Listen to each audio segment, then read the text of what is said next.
Dalawang bagay na pwede niyong gawin para maiwasang magkaroon ng virus ang inyong mga cellphone. Dahil sa dalawang paraan na ito, ay pwede nating tanggalin or makita kung merong virus sa ating mga cellphone. So simulan na natin dalawang application ito, pero unahin na muna natin itong ating mga Chrome browser. First i-open ang Chrome browser.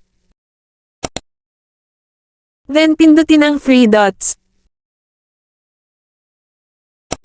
Tapos dito, pindutin lang natin itong delete browsing data.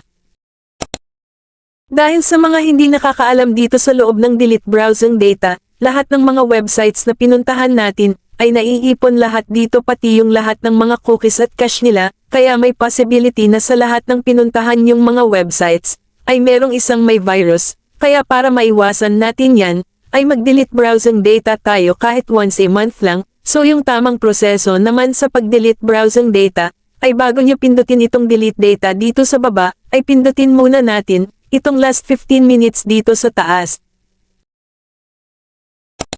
Then select lang natin siya dito sa all time. Para ma-select talaga natin lahat yung mga websites, at ma-delete natin, then kapag nakaselect na siya sa all time, ay pwede na nating pindutin itong delete data dito sa baba.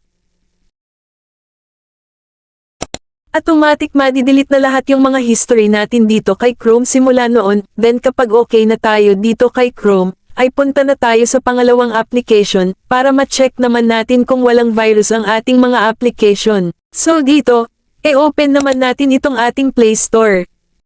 Then pindutin ang profile. Tapos dito makikita na natin itong Play Protect, at pindutin ito. Then ayan, mapupunta na tayo dito, once na pindutin natin itong scan. At ganito yung lumabas sa result niya, ibig sabihin safe lahat yung ating mga application, kaya advisable talaga na lahat ng mga application natin, ay galing lang dapat kay Play Store.